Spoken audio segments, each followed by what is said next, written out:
Political drama mani masidi Congress ki nate BJP ki nate any political parties ki one nate ba Manipur ki miyam na kari khali ke hauji am seng na Manipur ki miyam na hauji political parties ki kari khali ke aduga rajniti tauriba kambu rolling jo oro opposition jo oro makoi leaders ki Manipur ki miyam na kari kan ba miyeng yeng ge je Rajniti tauriba political party leaders na masima khanggadone masi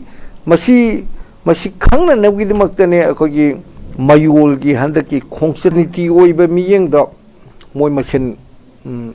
pangangang na budura mani si minister na hairiba Bharat Joro na te Sri Bharat Toroni habado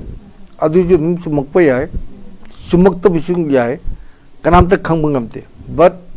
Manipur ki hoji le riba phibam sidadi rajniti wala sing haitare ne kanam tan thajaba thamti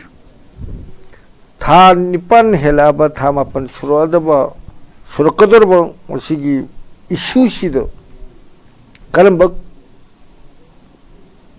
political party ki political leader matana kari tokhrage bi is a big questionable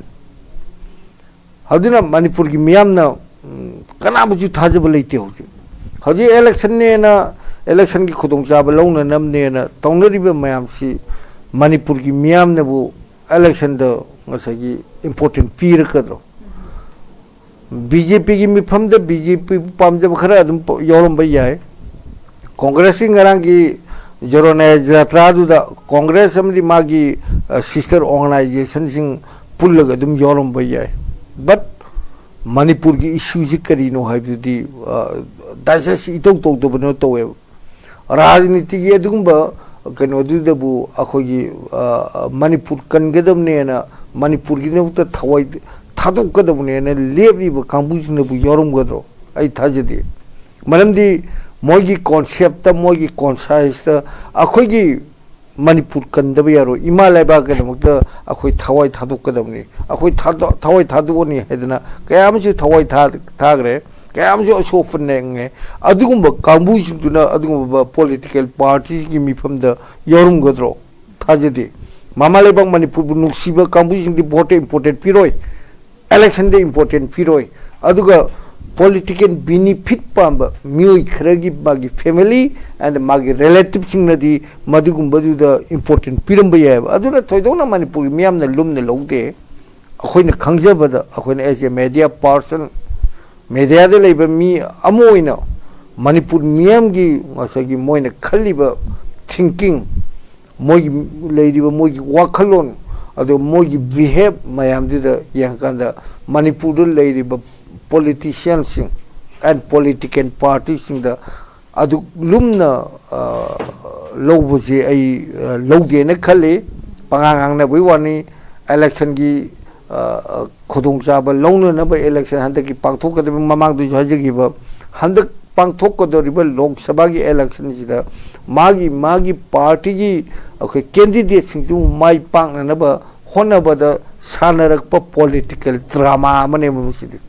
Political drama mani masidi Congress ki nate BJP ki nate any political parties ki one nate ba Manipur ki miyam na kari khali ke hauji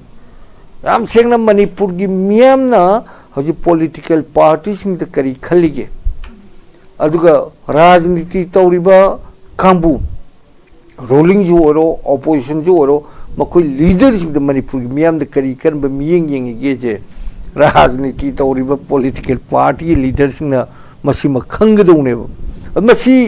masi khangna nabgi maktane akogi mayol gi handaki khongsatu da akhoi Manipur gi miyam ju rajniti yorokta yadre rajniti yawgadamne abi rajniti yawgadamne haibadi akhoi mayol gi leiriba leadersing the leiriba mayam du akogi election lepagi election fight tong habinate Karamba miyoibu akoi candidate oina thado kanda Manipur kan gadage Manipur gi nukta thawai thadok pangam gadage Manipur gi damakta kari karamba thabak to bangam gadage haiba adugumba candidate sing do khanna nab hona bada mayolom di madubulu sing be leader sing duna mase Manipur की मियाम का पुण्य चमिनर का digest तौमिनगने अखोदी महाम चारब political leader मयाम ना लेबदगी ने ngasi Manipur मांगी जायबा मदुगी message पुबा campaign अमने बंदक चलीसो अदुना ने अद करी कुकी मिलिटेंट सिंह हाइबे तारे कमाई तो मपांगन का खलकी हाइबसे हौजी 2005 त सस्पेंशन ऑफ ऑपरेशन की एग्रीमेंट तौनखिबा मतमदुगी असम राइफल्स के तौनखिबा मतमदुगी गवर्नमेंट के तौनखिबा सस्पेंशन ऑफ ऑपरेशन सु तौनखरबा मतुंगददी कुकी मिलिटेंट सिंह मागी मागी डिजिग्नेटेड कैंप त मागी डिजिग्नेटेड कैंप त लेबगी महूत लूटपाट ऑफ द संगलगी मियाम दगी सेनखाई तुंखाई मियाम तौसले नोंगई अफफ मयाम लौसले अदो हजिति मणिपुर की issue C Masih थोरनन होनबदा ngasi su de leiriba ngasi kuki militant organization sing aduna organize to podagi mapalom dagi bangladesh rom dagi aduga ngasi myanmar rom dagi atopa yum thangna bisida kosat chalga khundariba kuki kangbu sing loine pusale haji manipur da kuki si lak tara manga deina kun phawgi makhogi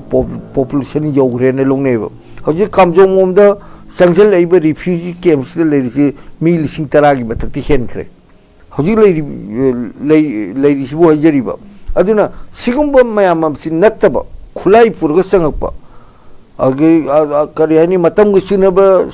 सुनब sophisticated weapon पुरग चंगप Kuki militant यामेब so powerful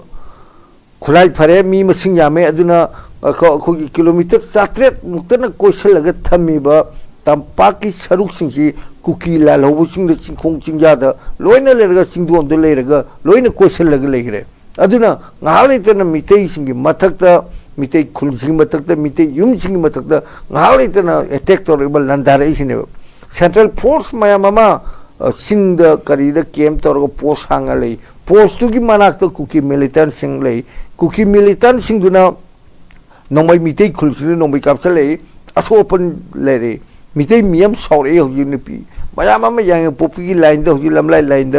गजगी महा regiment लाइबे यारो चलो न तानरी बपोसे मसीनेब अदुना होजिति मणिपुर की मियाम न हाइने बदा कुकी मिलिटेंट सिंगिदि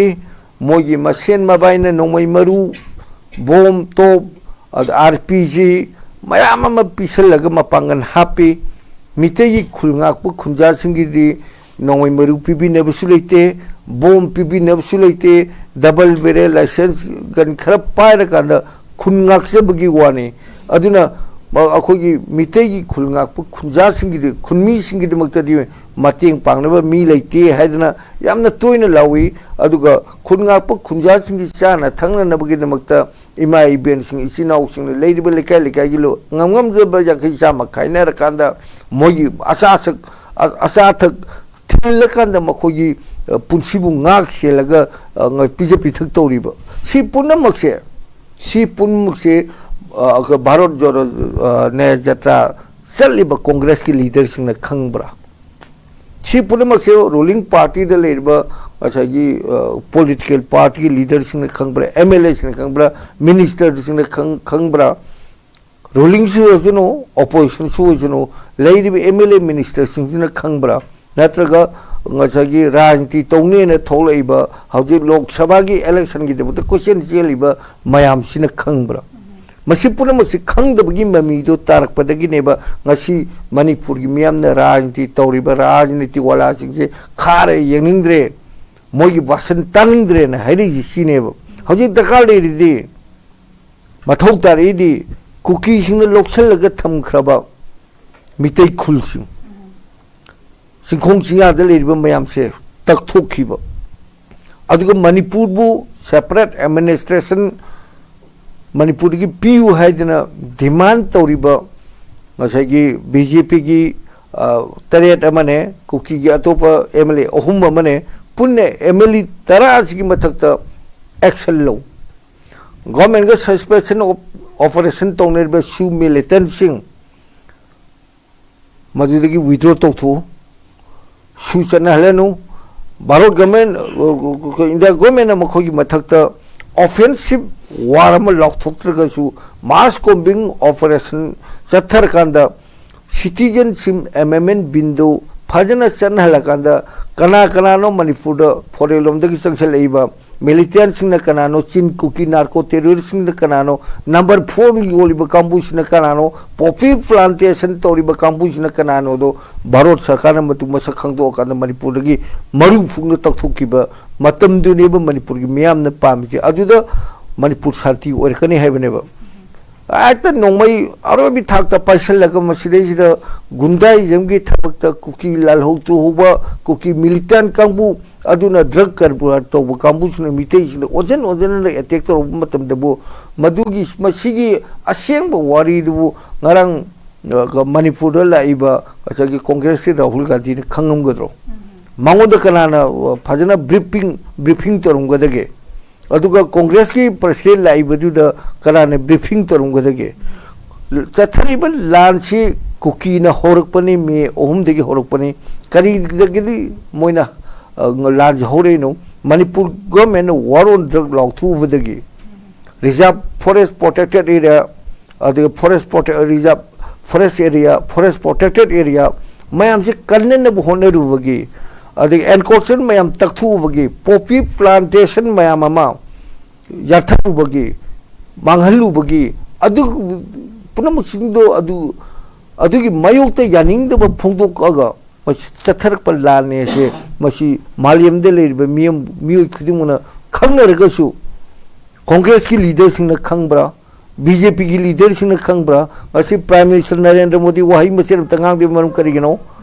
राजनाथ नंगांगदबी मरम करिगनो अमित शाह नंगांगदबी मरम करिगनो सोनिया गांधी ना राहुल गांधी ना कांग्रेस की टॉप लीडर सिंह मसी मतंग द डाइजेस्ट लोरगा वांगांगदबी मरम करिनो जे मसीने भौजी लाइदे हम सेंग हाइकन याम इकाय निंगेनी मोय ngarang मणिपुर लाकान द चलिब खोंगचतु अखोय मंगायरे अखोयदी लीडर ने चलम याय बट मणिपुर की मियाम नदी मखोयबु तुंगो थोग येंगेबा मसी कांग्रेस पार्टी सु खंगदमनी